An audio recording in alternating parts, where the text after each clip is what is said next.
جس کی وجہ سے الخالد ون کی اوور آل افیکٹونیس پہلے سے کافی زیادہ بڑھ گئی ہے اور اب وہ ماڈرن اسٹینڈرڈس تک کافی حد تک دوسرے ٹینک سے کمپیریبل ہو گیا ہے۔ اچھا بلیٹس فیلکن، اب آپ ہمیں یہ بتائیں کہ وہ ایسی کون سی خصوصیات یا صلاحیتیں ہیں جو الخالد ون ویریئنٹ کے مقابلے میں الخالد ٹو میں بڑھائی جا سکتی ہیں یا انٹروڈیوس کروائی جا سکتی ہیں؟ جی دیکھیے، میری نظر میں اس اور پچھلے الخالد کے اندر جو سب سے بڑی کمی ہے وہ کمانڈر کے لیے اپنی تھرمل امیجنگ سسٹم کی کمی ہے، جو وہ کمانڈر استعمال کر کے اپنے ارد گرد کا جائزہ لے سکتا ہے اور ٹارگٹس کو ٹیگ کر سکتا ہے، اور یہ آج کل کے جنگ میں ماڈرن ٹینکس کے لیے بہت امپورٹنٹ فیچر ہے۔ اب اس کی وجہ سے الخالد ٹینک کے کمانڈر کو اپنے گنر کے تھرمل امیجنگ سسٹم کو استعمال کرنا پڑتا ہے اور یہ گنری آپریشنز کو ہنڈر کر سکتا ہے۔ اس لیے جو الخالد 2 ٹینک آئے گا اس میں سب سے پہلے اس فیچر کا ہونا ضروری ہے کہ کمانڈر کے پاس اپنا تھرمل امیجنگ سسٹم ہو اور پریفریبلی وہ نیکسٹ جنریشن ہونا چاہیے۔ اس کے بعد ہم انجن پہ آتے ہیں، جو پچھلا اور نیا والا الخالد 1 کے اندر جو انجن ہے اس کی ٹوٹل ہارس پاور 1200 ہے، اور یہ بری تو نہیں ہے لیکن اس کو اپ گریڈ کیا جا سکتا ہے۔ آج کل جو ماڈرن یا جو ٹاپ پہ ٹینکس ہیں ان کی ہارس پاور ایٹ لیسٹ 1500 تک ہوتی ہے، اور سورسز کے مطابق الخالد 2 ٹینک کے اندر جو انجن ہوگا وہ 1500 ایچ پی ہی ہوگا۔ اس انجن پاور میں انکریز کی وجہ سے الخالد کی موبلٹی اور زیادہ بڑھ جائے گی، جو اس کو اپنی کلاس میں one of the fastest tanks بنا سکتا ہے، کیونکہ اس کا دوسرے ٹینکوں سے کمپیریٹیولی وزن تھوڑا کم ہے۔ اس کے بعد جو اپ گریڈ میں چاہوں گا وہ ERA اپ گریڈ ہے، جو میں چاہوں گا الخالد 2 کے اندر نیکسٹ جنریشن ERA استعمال کیے جائیں۔ یہ ہم چائنا سے سپلائی کر سکتے ہیں یا یوکرین سے سپلائی کر سکتے ہیں، اور ہو سکے تو اوور آل کوریج بھی جو ٹیرنٹ پہ ہے زیادہ بڑھ جائے تو اس کی اوور آل پروٹیکشن بھی کافی بڑھ سکتی ہے۔ جو جب الخالد اوریجنلی پروڈکشن ویریئنٹ ہمیں دکھایا گیا تھا مشرف کے دور میں، تو اس وقت اس ویریئنٹ کے ایون چھت پہ کچھ ERA لگے ہوئے تھے۔ وہ انٹرسٹنگ کانسیپٹ تھا، اس کی ضرورت اتنی تو نہیں کہ چھت پہ بھی لگے ہوں، but over all coverage ERA کی بڑھ جائے تو اوور آل پروٹیکشن بھی کافی زیادہ بڑھ جائے گی الخالد کی۔ اب جہاں تک اپ گریڈس کی بات تھی فردر، مینلی تو یہ 3 چیزیں میں کہوں گا، اور بھی کافی زیادہ سسٹمز میں چاہوں گا کہ نیکسٹ جنریشن امپلیمنٹ ہوں، جو انشاءاللہ الخالد 2 میں امپلیمنٹ ہوں گی۔ اب ہم بڑھتے ہیں ان سوالات کی جانب جو ہمارے معزز ناظرین نے ہمارے فیس بک، ٹویٹر اور انسٹاگرام کے تھرو ہم لوگوں سے پوچھے ہیں، اور ہمارا پہلا سوال ہمارے فالوور ذیشان افضل نے ہم سے پوچھا ہے، اور سوال یہ ہے کہ الخالد، لیپرڈ، ابرامس، T-14 اور مرکاوا ٹینکس کے مد مقابل کیسا ہے؟ دیکھیں، سب سے پہلے میں یہ کہنا چاہوں گا کہ جو دوسرے ٹینکوں کی بات ہوئی ہے جیسے ایبرمز یا لیوپولڈ یا مرکاوا، تو ان کو ڈیزائن کرتے ہوئے دیکھا گیا تھا کہ یہ استعمال کدھر ہوں گے۔ جیسے مرکاوا اسرائیل کو پتہ تھا کہ اربن ایریاز استعمال ہوگا، اس لیے انہوں نے اس کے آگے پیچھے اور سائڈوں کے آرمر کو مضبوط رکھا ہے تاکہ سائڈوں سے بھی کچھ لگے تو ٹینک تباہ نہ ہو۔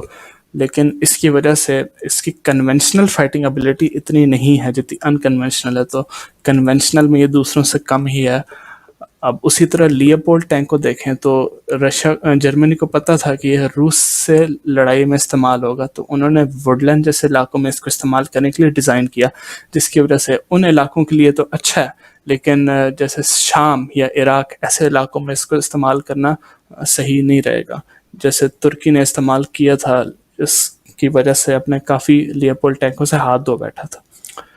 اب جہاں تک بات آتی ہے الخالد کی، ان کے ساتھ کمپیئر کرنے کی، ان کا آرمر کیا ہے، فائر ریٹ کیا ہے، ان چیزوں کو وغیرہ کمپیئر کریں تو الخالد 1 میں تو کہوں گا تھوڑا سا نیچے بھی ریٹنگ دوں گا ان کے مطابق۔ جو ٹاپ نئے ویریئنٹس ہیں ایبرم کے A2 کا جو سب سے نیا ویریئنٹ آیا ہے، یا TR ماٹا جو رشیا کا جو سب سے اچھا ٹینک مانا جاتا ہے، ان سے تو کمپیریبلی ابھی کم ہی ہے، لیکن فکر کی تو ضرورت نہیں، کیونکہ الخالد 2 جب آئے گا وہ یقیناً کافی زیادہ اپ گریڈس کے ساتھ لیس ہوگا۔ اس کا 1500 HP جو انجن ہے اس کا فائر ریٹ بڑھ جائے گا، اس کے اندر نیا ایمونیشن یوز ہوگا، اس کے اندر اس کا آرمر کافی زیادہ اپ گریڈ ہوا ہوگا.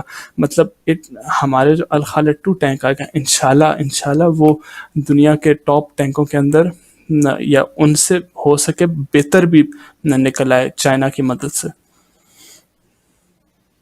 لیکن تک الخالد 1 کی بات آتی ہے، میں تو یہ کہوں گا کہ جو انڈیا کے ساتھ لڑنے کے لیے ہمارے راجستھان صحرا یا ہمارے ایسٹرن بارڈر کے جو علاقے ہیں وہاں پہ الخالد 1 از ویری سوٹڈ لڑنے کے لیے ایز کمپیئر ٹو جیسے مرکاوا یا لیوپولڈ. ان ٹینکوں سے ادھر ہماری ضرورت کے مطابق یہ اچھا ہے اس علاقے میں لڑنے کے لیے. اچھا، میں یہ بھی اندر بات ڈالنا چاہوں گا تاکہ لوگوں کو کنفیوژن نہ ہو کہ جو دوسرے ٹینک ہیں ایبرم ہے، لیوپولڈ ہے، مرکاوا، ان کے جو سب سے پہلے ویریانٹ تھے یا کچھ بعد میں جب ویریانٹ آئے تھے ان سے تو کافی بہتر ہے الخالد 1.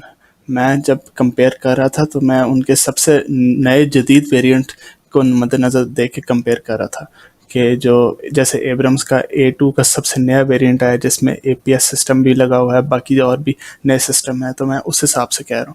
انشاءاللہ جب الخالد 2 آئے گا تو وہ بھی ان سب سے نئے جدید ٹینکوں کے ساتھ کمپیریبل ہوگا اپنی ساری کیپیبلٹیز میں. ہمارا اگلا سوال ہمارے فالوور شاہ رخ اوان کی طرف سے ہے، اور سوال یہ ہے کہ الخالد 1 بھارتی افواج کے T-72 ٹینک کے مقابلے میں کیسا ہے؟ جی، اب بھارتی افواج کے تمام ٹینکوں میں سب سے زیادہ تعداد T-72 ٹینک کی ہے جو ان کے پاس ان کا اپ گریڈڈ ویریانٹ استعمال میں ہے. اگر اس T-72 کا ہمارے الخالد 1 کے ساتھ مقابلہ کروایا جائے تو ہمیشہ جیت الخالد 1 کی ہوگی. اس کی سب سے بڑی وجہ یہ ہے کہ الخالد 1 کے پاس اس کی maximum combat effective range T-72 سے کافی زیادہ ہے. ہماری الخالد 1 کی افیکٹو رینج 3.5 کلومیٹر بتائی گئی ہے جبکہ T-72 کی اس سے کم ہے.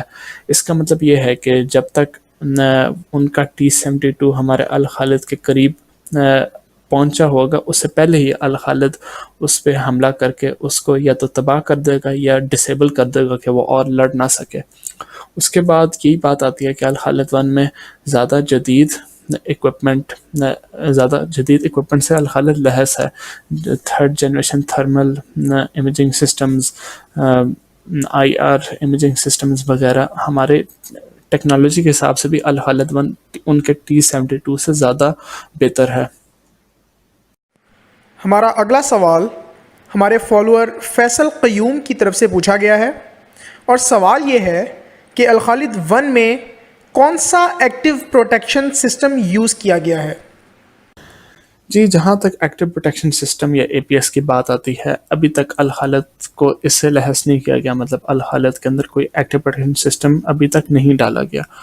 اگر ہم انٹرنیٹ پہ دیکھیں تو ہمیں کافی ایسی تصویریں ملتی ہیں جہاں پچھلے الخالد کے اوپر ولٹرا ایکٹیو پروٹیکشن سسٹم جو یوکرین کا ہے وہ لگا ہوا نظر آتا ہے. لیکن یہ جب پاک فوج اس کو ٹیسٹ کر رہی تھی تب کی پکچرز ہیں، اور پاک فوج نے اس کو فیل کر دیا تھا کیونکہ یہ ہماری ضرورت کے مطابق.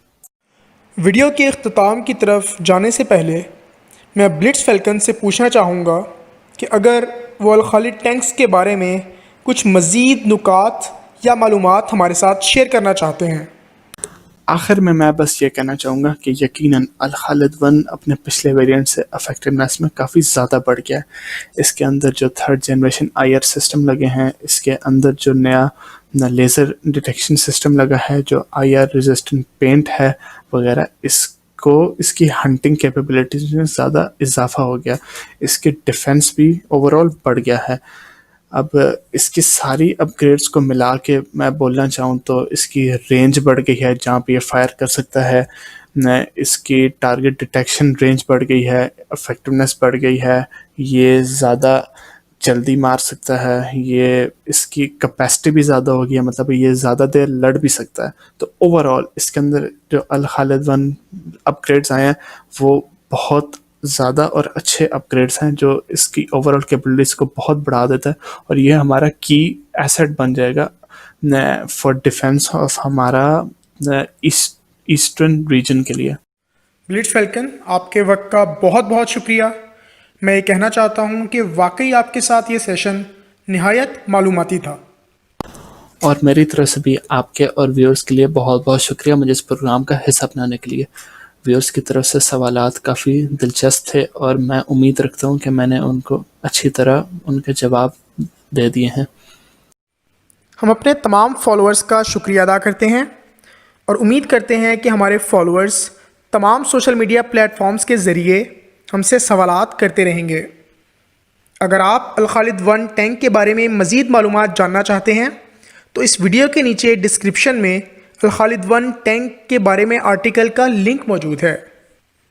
اس ویڈیو کو ختم کرنے سے پہلے میں اپنے تمام فالوورز سے درخواست کروں گا کہ ہمارے فیس بک، یوٹیوب، انسٹاگرام اور ٹویٹر پیج کو ضرور جوائن کریں.